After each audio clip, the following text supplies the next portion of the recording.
Hello friends, வணக்கம். தமிழ்நாடு அரசு திருமணமாகாதவர் சான்றிதழ் புதிய நடைமுறை பற்றி இந்த வீடியோவில் பார்க்கலாம். அதற்கு முன்னாடி நம்ம சேனலை இதுவரைக்கும் சப்ஸ்கிரைப் பண்ணலன்னா சப்ஸ்கிரைப் பண்ணி வச்சுக்கோங்க. அப்படியே பக்கத்தில் உள்ள பெல் ஐக்கானை மறக்காம பிரஸ் பண்ணிக்கோங்க. பிப்ரவரி 12 அன்று வெளியிடப்பட்ட அரசாணையின் மூலம் தமிழ்நாடு அரசு திருமணமாகாதவர் சான்றிதழ் பெறும் நடைமுறையை எளிமைப்படுத்தியுள்ளது. முன்பு இருந்த பல அடுக்கு சரிபார்ப்பு சிக்கல்கள் விண்ணப்பதாரரின் வாக்குமூலத்தை மட்டும் சார்ந்திருந்த முறை, செல்லுபடியாகும் காலம் குறிப்பிடப்படாத நிலை மற்றும் திருமண பதிவு தரவுகளுடன் ஒருங்கிணைப்பு இல்லாமை போன்ற குறைபாடுகள் அரசு மூலம் கண்டறியப்பட்டன. இவ்வாறான சவால்களை சரி செய்ய சிம்பிள் கவர்மெண்ட் அமைப்பின் ஆலோசனைகளையும் அதிகார குழுவின் பரிந்துரையும் ஏற்று புதிய விதிமுறைகள் அறிமுகப்படுத்தப்பட்டுள்ளன. புதிய நடைமுறையின் கீழ் 2 வகை சான்றிதழ்கள் வழங்கப்படுகின்றன. ஒருபோதும் திருமணம் செய்து கொள்ளாதவர்களுக்கு திருமணமாகாதவர் சான்றிதழ் வழங்கப்படும். விவாகரத்து பெற்றவர்கள் அல்லது துணையை இழந்தவர்களுக்கு தனிநபர் அந்தஸ்து சான்றிதழ் வழங்கப்படும். இந்த இரு சான்றிதழ்கள் விருப்பங்களும் சேவை தளத்தில் கிடைக்கும்.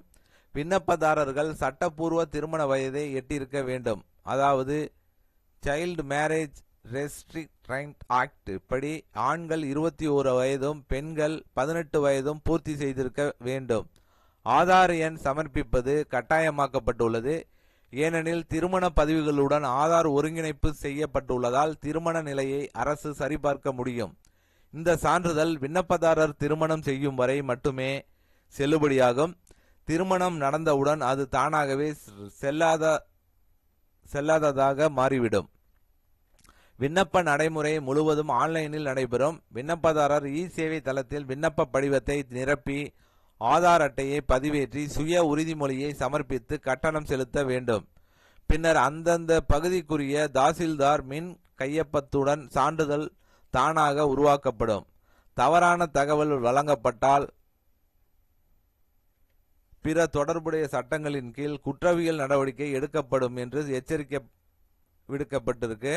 இந்த புதிய நடைமுறையை செயல்படுத்த வருவாய் நிர்வாகத்துறை மற்றும் தமிழ்நாடு கவர்னன்ஸ் ஏஜென்சி இணைந்து நடவடிக்கை எடுக்க உத்தரவிடப்பட்டுள்ளது.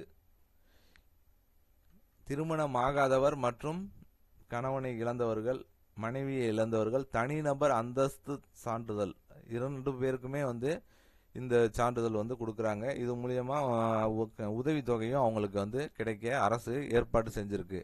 ஸோ கண்டிப்பா இந்த வீடியோ ரொம்ப பயனுள்ள தகவலாக இருக்கும்னு நினைக்கிறேன். இந்த வீடியோ பிடித்திருந்தால் லைக் பண்ணுங்க. உங்களுடைய சந்தேகங்களை கமெண்ட் செக்ஷனில் கமெண்ட் பண்ணுங்க. உங்கள் உறவினர்கள் நண்பர்களுக்கு ஷேர் பண்ணுங்க. மீண்டும் இது போன்று வேற ஒரு வீடியோவில் சந்திப்போம்.